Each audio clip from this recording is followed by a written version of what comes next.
humanity walked out of the council chamber, and the stars fell silent. Part 1: The Breaking Point. The council chamber was the largest structure ever built by living hands.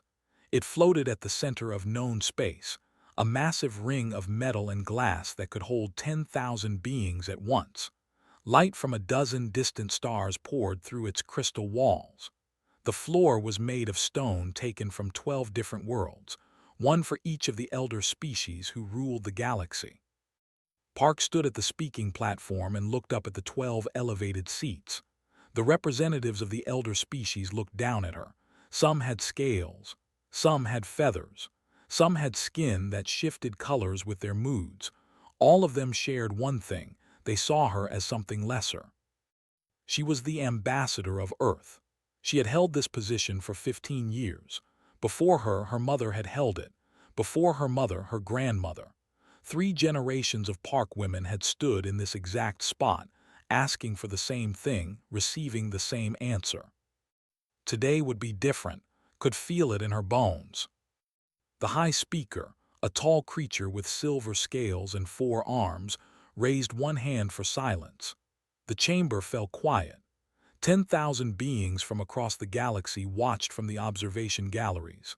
Among them sat Admiral, his white hair cut short in military fashion, his old hands resting on his knees. "The Council has considered humanity's request for a permanent seat," the High Speaker announced. His voice was deep and carried easily through the vast space. "We have reviewed your species' contributions to galactic peace. We have examined your history. We have debated for 3 cycles." Kept her face calm. She had learned this skill from her mother: never let them see what you feel. "The vote is 12 against, 0 in favor. Humanity's request is—" A soft murmur ran through the observation galleries. Admiral closed his eyes. He had known this would happen. He had told before the session that it would happen. But knowing something and feeling it were 2 different things. "The Council recognizes Ambassador Park for a response," the High Speaker said. Took a slow breath. She looked at each of the 12 representatives in turn. She had memorized their faces long ago. She knew their names, their histories, their fears, their failures. "Thank you, High Speaker," she said. Her voice was steady. "May I ask the Council a question?" The High Speaker tilted his head. This was unusual. Ambassadors were expected to accept decisions with grace, not ask questions, but refusing her request would look petty. "You may ask. How many wars has humanity fought for this council?" Silence. The representatives shifted in their seats. "I can answer that," continued. 47. "We have fought 47 wars on behalf of species who could not or would not fight for themselves. We have lost over 2 million soldiers in 300 years of service." She paused. Let the number sink in. "How many plagues have human doctors stopped?" 19. "How many dying worlds have human engineers saved?" 31. "How many trade disputes have human diplomats resolved?" I stopped counting after 600. The representative from the Commonwealth, a creature of blue feathers and golden eyes, leaned forward. "Ambassador Park, these services were offered freely. You cannot now demand payment." "I am not demanding payment," said. "I am asking a simple question. What more must we do?" No one answered. "We came to the stars 300 years ago," said. "We found a galaxy that feared us. They called us aggressive. They called us dangerous. They said we bred too fast, thought too quickly, felt too deeply. So we decided to prove them wrong." She stepped away from the speaking platform and walked toward the center of the chamber floor. This was also unusual. Ambassadors were supposed to stay in their assigned spots. "We became your soldiers, your doctors, your builders, your peacekeepers. We did not ask for thanks. We did not ask for payment. We asked only for respect, for recognition that we had earned our place among you." Admiral watched from above. His heart was beating fast. He knew what was about to do. He had helped her plan it, but seeing it happen was still something else. 47 times we have asked for a permanent seat," said. 47 times you have us, the same number as the wars we fought for you. I wonder if that is a coincidence." The representative spoke again. "Ambassador, humanity is still young. In another 1,000 years, perhaps." "Another 1,000 years," laughed. It was not a happy sound. "Do you know what representative said when my grandmother stood in this chamber? He said the same thing. Another 1,000 years. Do you know what his predecessor said to my great-grandmother? The same words, always the same words, always the same meaning, never." She reached up and touched the small device attached to her ear. The universal translator. Every being in the galaxy wore one. It turned all languages into something the listener could understand. "I am tired," said. "My mother was tired, my grandmother was tired. Humanity is tired." She pulled the translator from her ear. The chamber went very still. Then Park spoke in Korean. The language of her grandmother, the language of her childhood, the language of a small peninsula on a small planet that had somehow produced a species that reached the stars. No one in the chamber understood the words, but they understood the tone. They understood the tears that ran down her face even as her voice remained strong. They understood the centuries of frustration and grief and dignity compressed into those few sentences. She finished speaking. She placed the translator in her pocket. She did not put it back on. Then she turned and walked toward the exit. For a moment, nothing happened. Then Admiral stood up in the observation gallery. His old knees ached, but he ignored them. He walked toward the stairs that led down to the main floor. One by one, the other members of the human delegation stood up. Lieutenant Shin, who had served 20 years in the fleet. Dr. No, who had cured the Blue Death on 3 worlds. Captain, whose ship had saved more lives than any other in the sector. 73 humans rose from their seats. They walked in silence toward the exit. They did not look back. The High Speaker raised all 4 of his arms.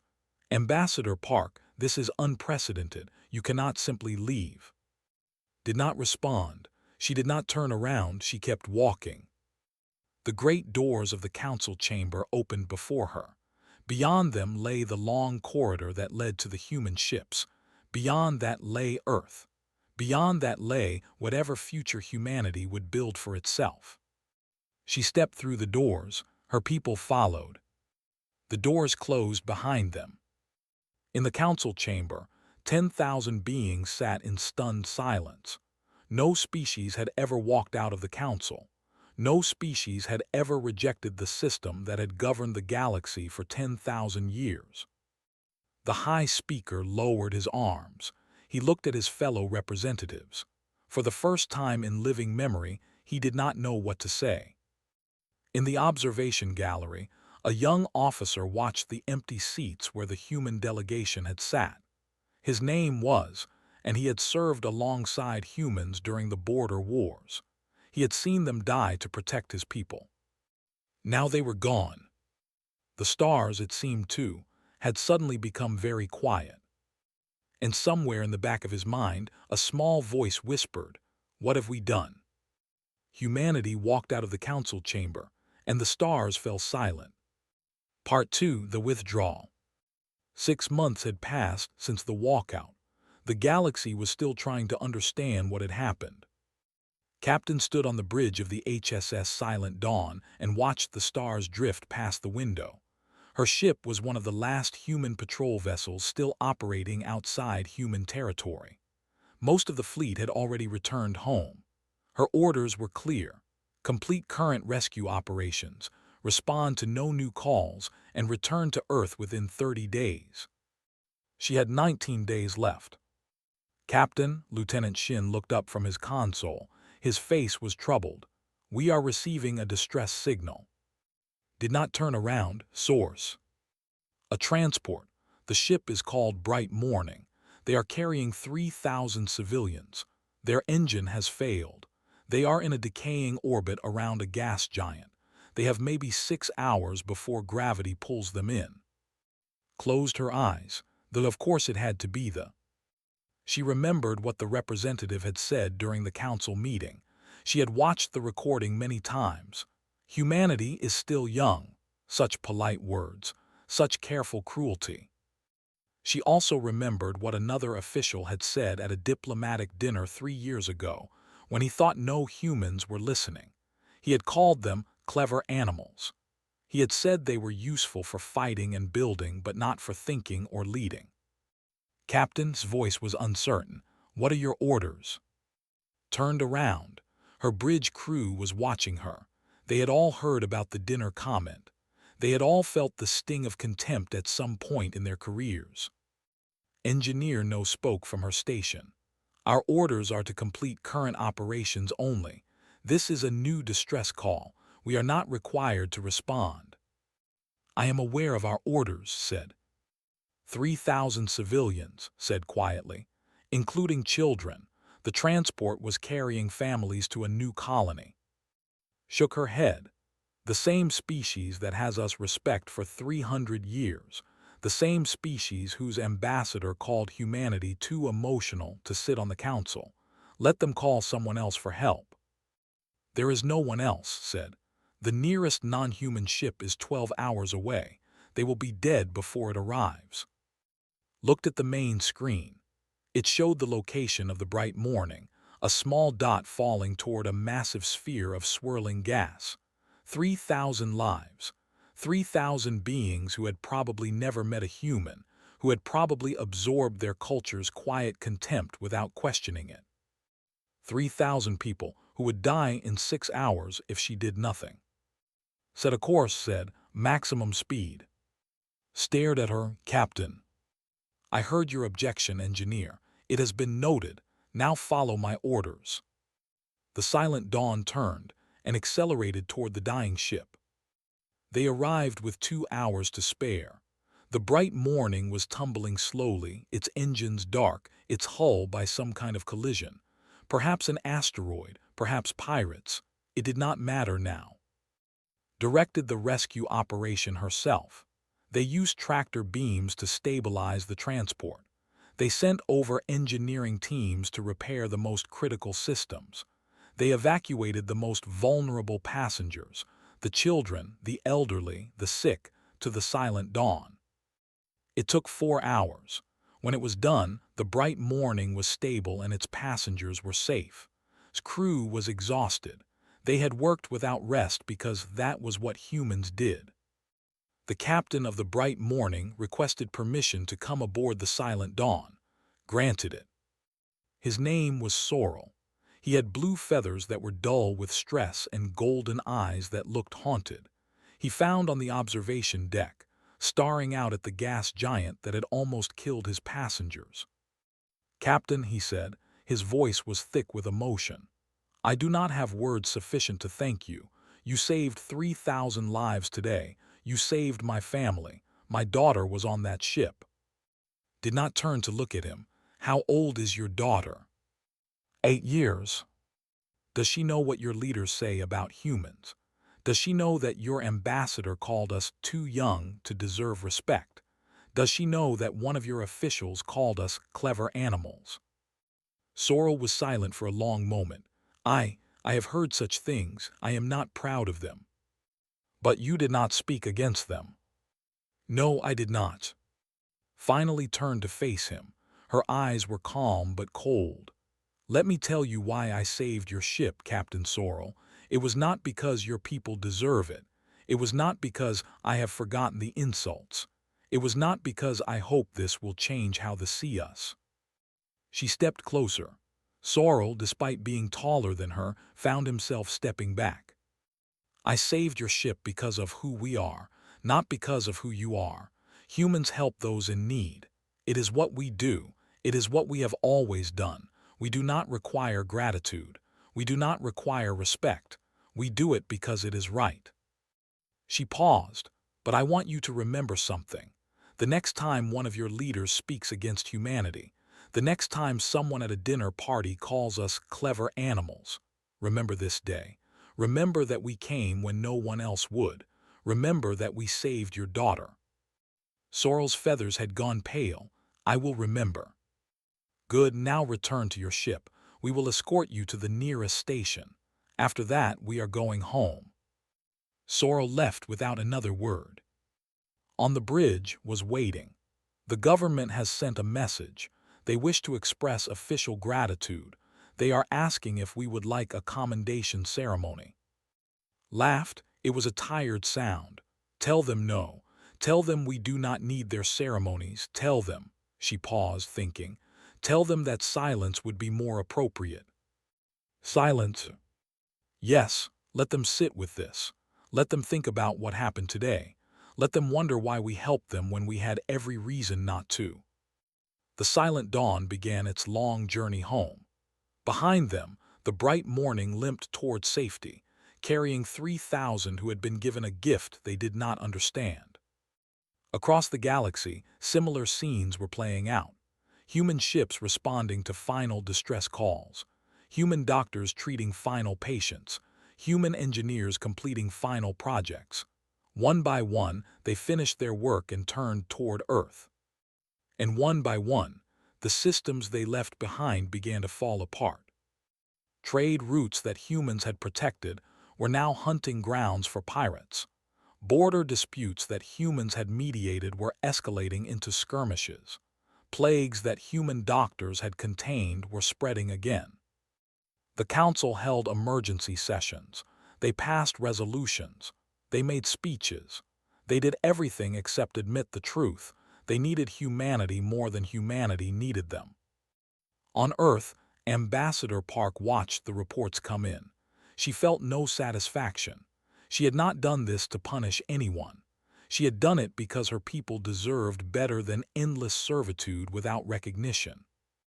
Her aide, a young man named Minu, brought her tea. "Ambassador, they have sent another message. They wish to discuss a formal alliance." Raised an eyebrow. They were a small species from the outer rim. Humanity had saved them from extinction 50 years ago during the Shade War. Unlike most species, they had never forgotten. "What do they want?"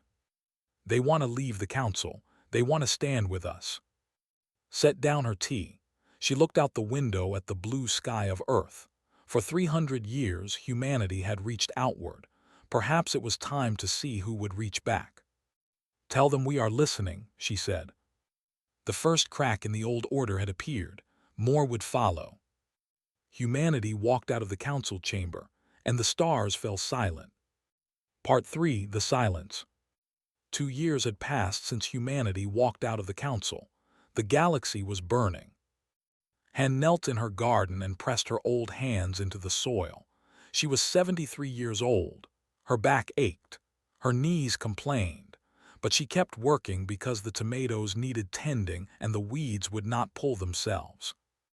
Behind her in the house, a news screen played softly. The announcer was talking about the Third Spiral War.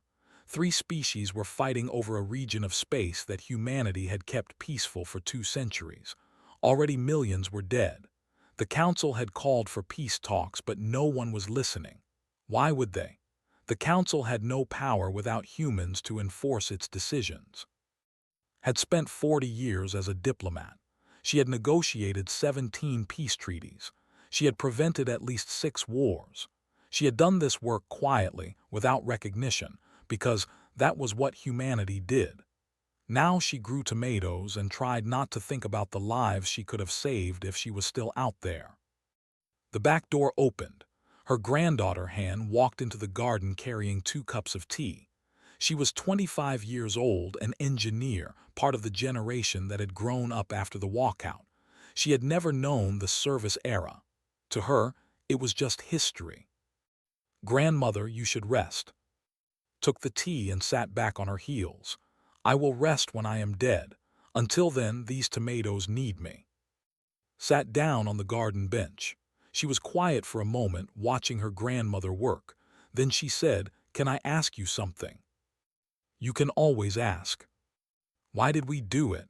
All those years of helping species who hated us, fighting wars for people who looked down on us. What was the point?" Set down her tea. She had been waiting for this question.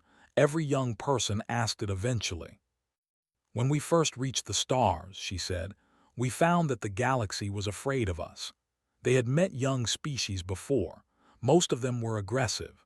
They expanded fast, took what they wanted, made war on their neighbors. The elder species had learned to crush such species before they became threats. But they did not crush us. No, because we made a choice.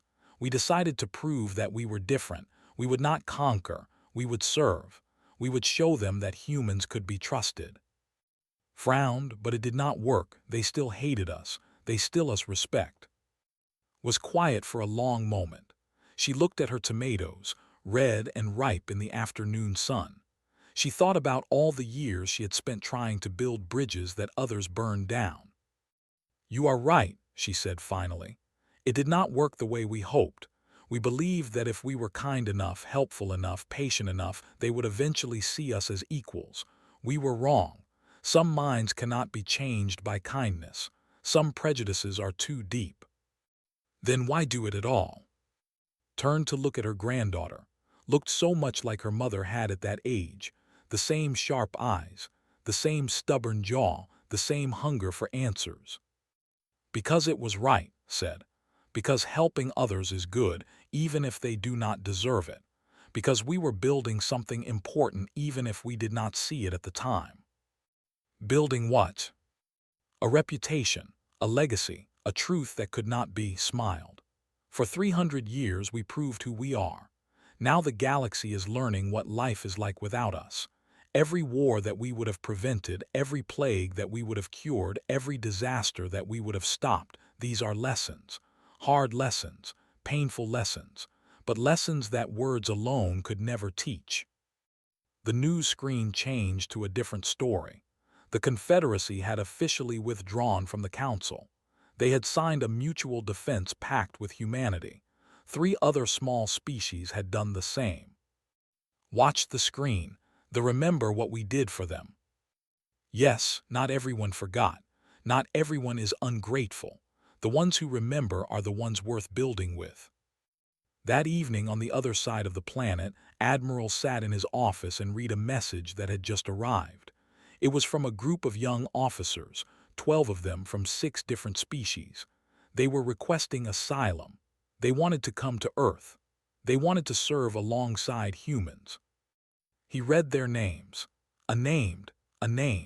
4 others whose species had been part of the Council, and 6 from smaller nations who had received human aid over the years. All of them young.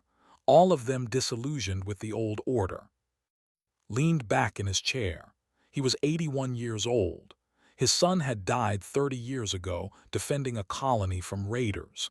They had never thanked them. They had never even acknowledged that a human had given his life for them. For a long time had been angry. He had supported the walkout not because he believed in a better future, but because he wanted the galaxy to suffer for its ingratitude. He was not proud of this, but he was honest enough to admit it. Now he looked at these 12 names and felt something different. Not anger, not satisfaction, something warmer. He opened a communication channel to Ambassador Park. She answered immediately. "Admiral, I was about to call you. Have you seen the asylum request?" "I have. What do you think?" Park was quiet for a moment. On the screen could see that she was in her office. Behind her, through the window, the lights of Seoul glittered in the darkness. "I think," she said slowly, "that this is why we walked out. Not to punish anyone, not to watch the galaxy burn, but to create space for something new. These young officers, they are taking a great risk. Their governments will call them traitors. Yes, and they are doing it anyway. Do you know what that tells me?" Thought about it. He thought about his son, who had also taken great risks, who had also expectations, who had died believing that service to others was worth more than survival. It tells you that we planted seeds we did not know about. Exactly, Park smiled. It was the first real smile had seen from her in 2 years. Send them a welcome. Tell them that Earth has room for anyone willing to stand with us. Nodded. What do I tell them when they ask what we are building? Tell them the truth. We do not know yet, but we are building it together. Ended the communication. He looked at the 12 names again. The others. His son had died for people who did not appreciate him. Perhaps these young officers would help build a galaxy where such sacrifice was honored. It was a small hope, but it was hope.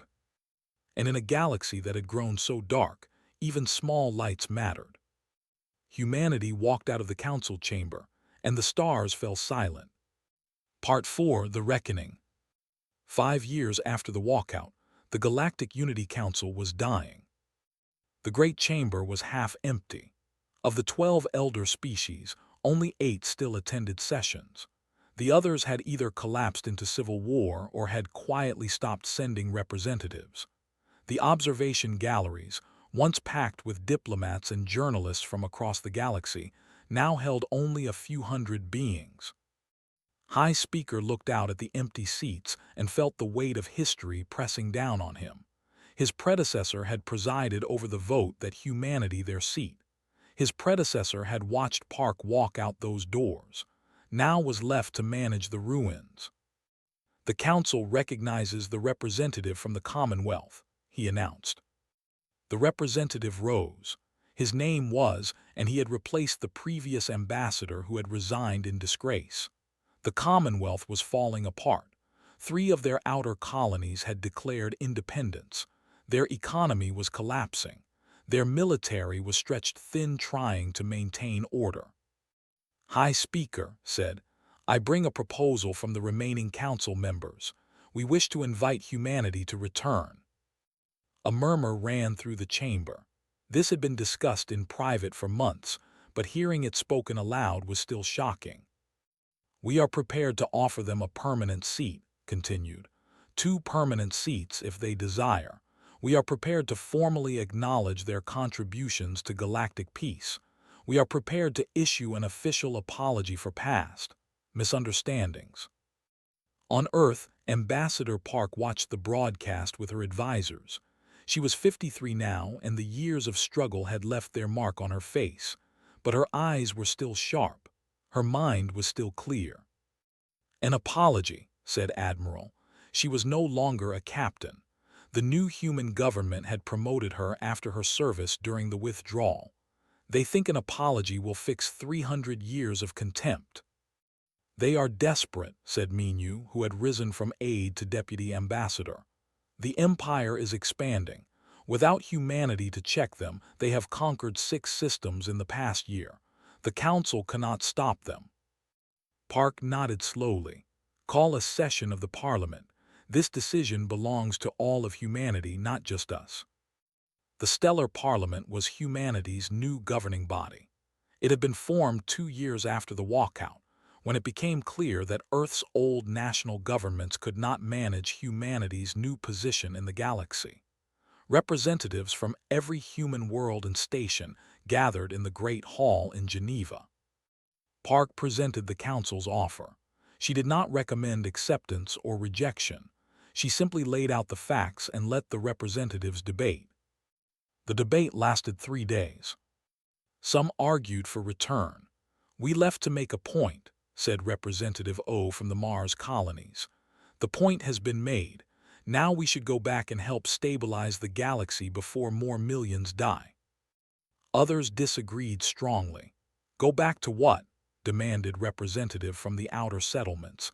"To being servants again, to doing their work while they look down on us. Nothing has changed except that they are losing." The vote was close. 412 representatives voted against returning. 389 voted in favor. Humanity would not go back to the old council. But Park was not finished. She had spent 5 years preparing for this moment. "We will not return to the council," she announced to the parliament. "But we will not hide from the galaxy either. I propose that we create something new, a different kind of alliance, one built on different principles." She called it the Compact of Equals. The rules were simple. Any species could join. There would be no elder or younger members. Every voice would carry the same weight. Decisions would be made together. And most importantly, members would be required to defend each other, not because of treaties, not because of politics, because that was what equals did for each other. The council failed because it was built on hierarchy, Park explained. The strong ruled the weak. The old dismissed the young. We will build something different. We will build a community where respect is given to all and earned by all. The Parliament approved the proposal. Within 1 month, the Confederacy joined the compact.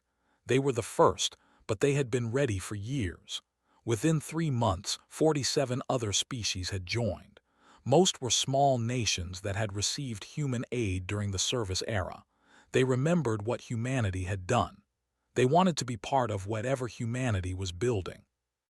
The council watched in horror as their members bled away. Some species left to join the compact. Others simply collapsed. The great alliance that had ruled the galaxy for 10,000 years was crumbling. 6 months after the compact was formed, the Empire attacked a human colony. It was a small world called New, 30,000 colonists, mostly farmers and miners. They had expected an easy conquest. They sent 5 warships. They were met by a fleet of 200 vessels from 22 species. Admiral commanded the response. Her flagship was the HSS Morning Star, the most advanced ship humanity had ever built. But the ships around her were not all human. There were cruisers and destroyers. Yes, because some of them had joined the compact and were determined to prove their commitment. There were ships from species whose names humans could barely pronounce, all flying under the new banner of the compact. The commander, a brutal warlord named, was confused. He had expected humans alone. He had expected an easy victory. "Identify yourselves," he demanded over the communication channel. "Why do non-humans fight for a human world?" A captain named, the same young officer who had requested asylum 5 years earlier, responded. His voice was calm and proud. "We fight because New is a compact world. An attack on one of us is an attack on all of us. That is what it means to be equals." Laughed, "Equals. You have known humanity for 5 years. They have known us for 5,000. When this is over, they will abandon you just as they abandoned the council." "No," said, "they will not. And if you do not understand why, then you understand nothing." The battle was short. The compact fleet outnumbered the 4-1. Ships were destroyed or captured. The warlord himself was taken prisoner. On the surface of New, the colonists emerged from their shelters and looked up at the sky. They saw ships from a dozen different species, all of them flying in formation around the human vessels. A little girl tugged at her mother's sleeve. "Mama, who are those people? Why did they help us?" Her mother did not know how to answer. She had grown up during the service era, when humans helped others and received nothing in return. She had never imagined that one day others would come to help humanity. "They are our friends," she said finally. "Our equals. They came because that is what friends do." In Geneva, Park watched the reports come in. The battle had been a complete victory. Not a single colonist had been harmed. The compact had passed its first test. Minyu stood beside her. "The council has sent another message. They are asking if we would reconsider joining them. They say they are willing to dissolve the current structure and merge with the compact." Park shook her head. "The council cannot merge with us. They are built on the idea that some are better than others. We are built on the idea that all are equal. These two ideas cannot exist in the same structure." "Then what happens to them?" Park looked out the window. The sun was setting over Geneva, painting the sky in shades of gold and red. "They will fade. Some of their members will join us. Others will go their own way. The era of the council is over." She paused. "But we should not celebrate their fall. They were not evil. They were just limited. They could not imagine a galaxy where the young and the old stood as equals. We can. That is our gift. That is what we must build." The compact of equals grew. Within 1 year, it included 300 species. Within 2 years, it was the largest alliance in galactic history. And humanity, for the first time, was not alone. Humanity walked out of the council chamber, and the stars fell silent. Part 5: The Stars Speak Again. 20 years had passed since Ambassador Park walked out of the council chamber. The galaxy had changed beyond recognition. Han stood on the observation deck of Unity Station and watched the stars. She was 45 years old now, a senior engineer, one of the lead architects of the structure that floated behind her. Unity Station was the largest construction project in galactic history. 300 species had contributed to its design. 50 million workers had helped build it. It would serve as the new heart of the Compact of Equals, a place where any being could walk freely and speak as an equal. The dedication ceremony was scheduled for this evening. Representatives from across the galaxy were already arriving. Ships of every shape and size drifted past the observation windows, their hulls painted with the symbols of 300 different worlds. Assistant, a young named, approached her. Was the daughter of one of the original asylum seekers who had come to Earth 20 years ago. She had grown up among humans and considered Earth her second home. Engineer Han, Ambassador Park has arrived. She is asking for you. Smiled, tell her I will be there in a moment. She took one last look at the stars. Her grandmother had died 3 years ago, peacefully, in her garden among her tomatoes. She had lived long enough to see the Compact grow from a dream into a reality.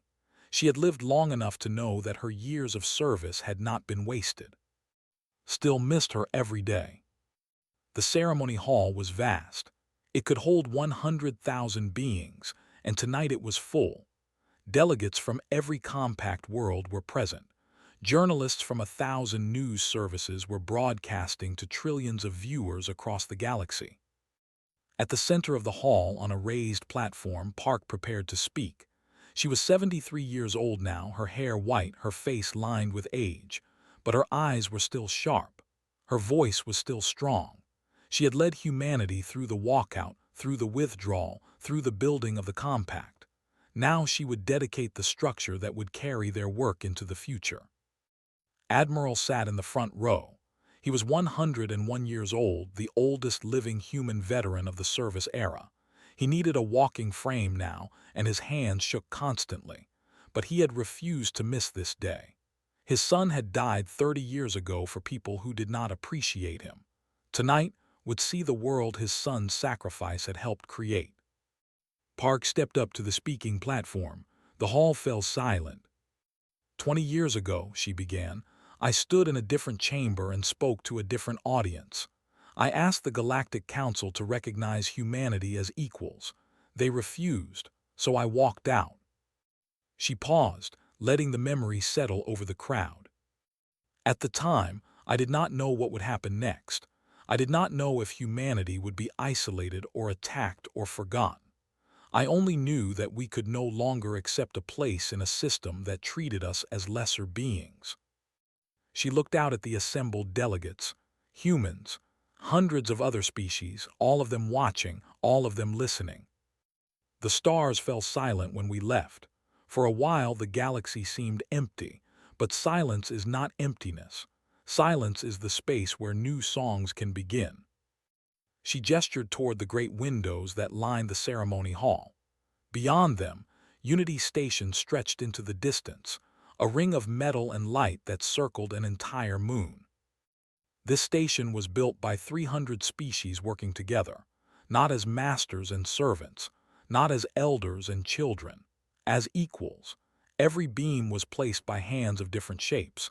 Every system was designed by minds that think in different ways. This is what we built when we stopped trying to fit into someone else's vision and started creating our own. In the audience, now Admiral of the Compact Defense Fleet, felt tears forming in his eyes. He remembered watching the human delegation walk out of the council chamber. He remembered the shame he had felt, knowing that his people had driven away their best allies. He remembered the risk he had taken when he requested asylum on Earth. He had never regretted it, not for a single day. Park continued, I want to speak directly to the young people in this audience, to those who were born after the walkout, who grew up in a galaxy that was learning to be different. You did not choose this path. You inherited it, but now it belongs to you. She looked at Han, who stood near the back of the hall.